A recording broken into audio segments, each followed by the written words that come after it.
BJP media panellist Prabhakar గారు ఉన్నారు. చెప్పండి, కవిత కూడా కొత్త పార్టీ పెట్టింది. గతంలో నన్ను దాంట్లో బంధించారు, అందుకే నేనేం మాట్లాడలేను. ఇప్పుడే బయటకు వచ్చాను, మీ అందరికీ క్షమాపణలు చెప్తున్నాను.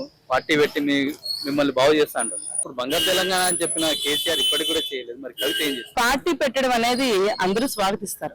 పాల్ కూడా పార్టీ పెట్టారు కదా, స్వాగతించలేదా? పాల్ పెట్టారు, అట్లానే కవిత కూడా పార్టీ పెట్టింది. సో అందులో పెద్ద విషయం ఏం లేదు. సో ఇప్పుడు ఆమె టిఆర్ఎస్ గా మార్చి పెట్టుకుంది. మీకు ఒక్కటి కొటేషన్ లో నేను చెప్పాలనుకుంటున్నా. లిక్కర్ కొటేషన్ ఇస్తా, ఎందుకంటే ఆమె లిక్కర్ రాని కాబట్టి లిక్కర్ కొటేషన్ ఇస్తా. పాత లిక్కర్ బాటిల్లో కొత్త మద్యం పోసినంత మాత్రాన అది కొత్త బాటిల్ అయిపోతుందా? కాదు కదా. కాబట్టి జనాలందరూ కూడా ఆమెను చూసేశారు. ఆల్రెడీ ఒక ఎంపీగా ఉన్నప్పుడే ఆమె ఏమీ జనాలకు చేయలేదు. అది ఏంటి, ఒక పార్లమెంట్. మరి ఇప్పుడు ఎంటైర్ సీఎం అయిపోదాం అనుకుంటుందా? ఎంటైర్ తెలంగాణకి ఏం చేసేద్దాం అనుకుంటుందా? ఆమె ఇచ్చిన హామీలు మీరు విన్నారా లేదో? నవ్వు వస్తుంది. ఫ్రీ ఎడ్యుకేషన్ అంట కార్పొరేట్ స్కూల్స్ లో పాసిబుల్ ఉంటుందా? ఉండదు. నెక్స్ట్, ఎవరికైనా ఆరోగ్యం బాగోపోతే అది ఎంత పెద్ద కార్పొరేట్ హాస్పిటల్ అయినా కూడా ఫ్రీ ట్రీట్మెంట్. అది జరగని పని, అది మనకు తెలిసిందే. మామూలుగా 2500 ఇవ్వలేకపోతున్నారు వీళ్ళు, పెన్షన్స్ ఇవ్వట్లేదు. ఇంకా ఫ్రీ ట్రీట్మెంట్ అంటే 20 లక్షలు అవ్వచ్చు, 30 లక్షలు అవ్వచ్చు, 50 లక్షలు అవ్వచ్చు. సో అది కూడా జరగని పని. అంతేకాకుండా 2 లక్షల నుంచి 20 కోట్ల వరకు అంట లోన్ బిజినెస్ చేసుకోవడానికి. Is it possible? నో. ఇంకా మిగతా ఎస్సీ ఎస్టీ ఇంకా మిగతా బడుగు బలహీన వర్గాలు అందరికీ కూడా ఏం కావాలి అన్ని చేసేస్తుందట. సో ఇవన్నీ ఏంటంటే మాట్లాడడానికి చాలా బాగుంటాయి, కానీ రియాలిటీలో జరుగుతాయా? జరగవు. అవునా కాదా? ఇదంతా కేవలం ప్రజలను మభ్యపెట్టి అధికారంలోకి రావాలి. ఫ్రీ ఫ్రీ ఫ్రీ అంటే జనాలు వచ్చి నాకు ఓటేసేసి, అది కూడా టిఆర్ఎస్ అంటే ఓటేసేస్తారు.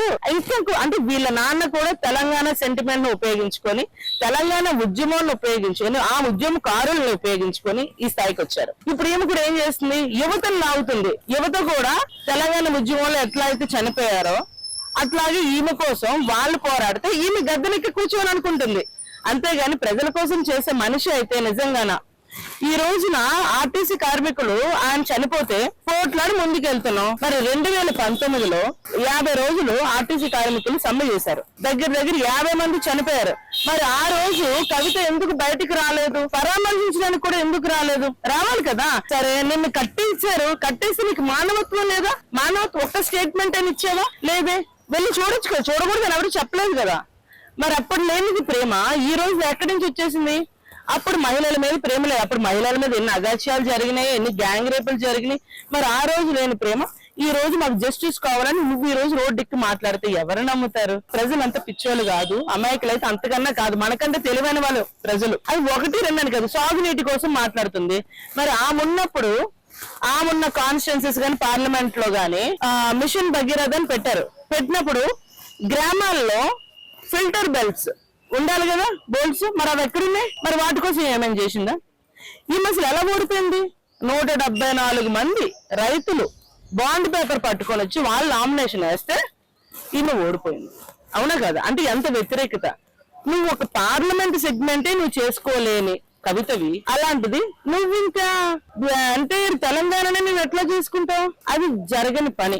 పాల్గొను కవితకు చాలా తేడా ఉంది. కవిత అంటే ఎగ్జాక్ట్లీ కేసీఆర్ కూతురుగా, ఉద్యమకారినిగా, బతుకమ్మ నేనే ప్రపంచానికి తీసుకొచ్చిన ఒక బేస్ తోటి వస్తుంది. ఎందుకు ఫెయిల్ అయితే అనుకుంటున్నాను? ఇప్పుడు పాల్తో కూడా మనం కంపేర్ చేయకూడదు. ఎందుకంటే మొదట్లో ఆయన చాలా గొప్ప వ్యక్తి, తర్వాత ఆయన జోకర్ చేశారు. కానీ ఈ మధ్య కూడా కాదు కదా. నేను ఒక్కటి మిమ్మల్ని సూటుగా అడుగుతాను మీడియా వరకు. బిఆర్ఎస్ పార్టీ రాకముందు కవిత ఎక్కడుండేది?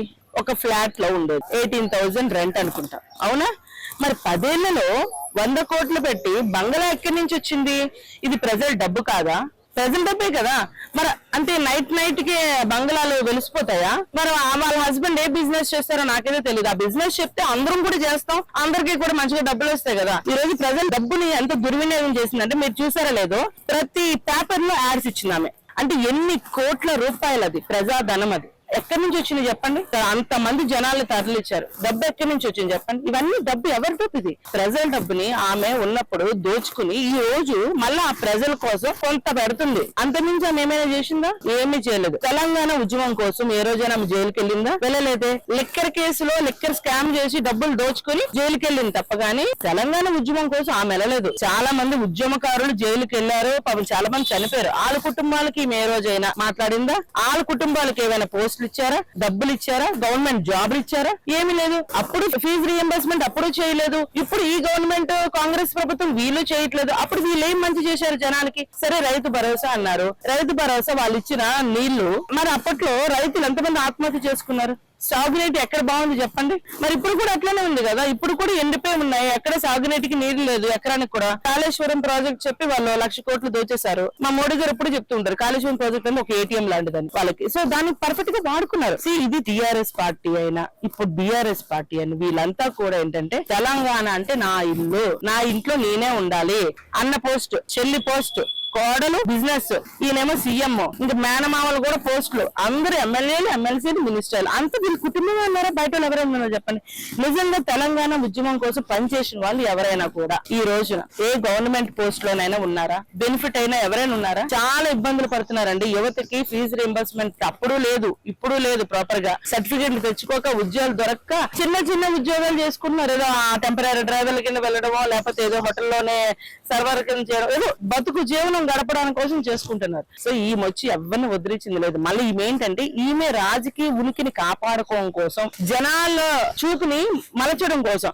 అంటే నేను లిక్కర్ రాని కాదు, మీ అందరికి అమ్మని అని. ఎవరికమ్మా? ఏం జయలలిత అనుకుంటుందా? నిజంగా జయలలిత లాగానే ఇంకో పార్టీ పెట్టే జయలలిత లాగానే రాష్ట్ర ప్రజలకు అందరికి అమ్మ కావాలనుకుంటున్నారు. ఇప్పుడు ఎగ్జాంపుల్ పవన్ కళ్యాణ్. పవన్ కళ్యాణ్ లాగా చాలా మంది గెటప్లు వేసుకుంటారు. ఎన్టీఆర్ లాగా కూడా చాలా మంది గెటప్లు వేసుకుంటారు. వాళ్ళు ఎన్టీఆర్ పవన్ కళ్యాణ్ అయిపోతారా? చెప్పండి. అయిపోతారంటే మనం అనుకోవచ్చు, అవరు కదా. ఎప్పుడు కూడా జయలలిత స్వార్థం లేని మనిషి, ఒక కుటుంబం లేదు. ఆమె జనాలే ఆమె కుటుంబం అనుకుంది. మరి ఈమె అట్లా కాదుగా. ఈమె కుటుంబానే పెంచే పనిలో ఉంది. దీని వెనుక సీఎం రేవంత్ రెడ్డి ఉన్నారని చెప్పి కూడా కొందరు వార్తలు వస్తున్నారు. బీజేపీ పార్టీ వాళ్ళు కూడా అంటే అది కూడా చెప్పొచ్చు కదా, అవ్వచ్చు కదా. ఎందుకంటే రేవంత్ రెడ్డి వీళ్ళనేమో జైలుకి పోస్తా, జైలుకి పంపిస్తా అంటున్నాడు. ఒక పెద్ద తలకాయని కూడా జైలుకి పంపించలేదు. ఈ కార్ రేస్ అన్నాడు, ఏదో వెరిఫికేషన్ చేశాడు, మళ్ళీ అక్కడే ఆగిపోయింది. ఇప్పుడేమో మనం నవ్వుకోవచ్చు. అసలు కాళేశ్వరం ప్రాజెక్ట్ కి ప్రాపర్ గా డీటెయిల్స్ కూడా పెట్టలేదు. ఆధారాలు పెట్టకుండా ఎవరైనా సబ్మిట్ చేస్తారా? మళ్ళీ పీసీ ఘోష్ కమిషన్ అన్నారు. ఏమైందా కమిషన్? నువ్వు ప్రాపర్ గా డాక్యుమెంట్ ఇవ్వట్లేదు కోర్టుకి నువ్వు ప్రాపర్ గా డాక్యుమెంట్ ఇస్తే, విట్నెస్ అన్ని సబ్మిట్ చేస్తే అప్పుడు వాళ్ళని నెక్స్ట్ లెవెల్ కి అవుతుంది. నీకు డాక్యుమెంటేషన్ కూడా కరెక్ట్ గా చేయడం రాని సీఎం మీ గవర్నమెంట్, ఇంకా మీరేం చేస్తారయ్యా? అంటే వీళ్ళు పగలేమో అసెంబ్లీలో కొట్టుకుంటారు. ఎవరు? BRS party, Congress party. రాత్రేమో అమ్మ అన్న అనుకుంటూ కలిసిపోతారు. అది విషయం.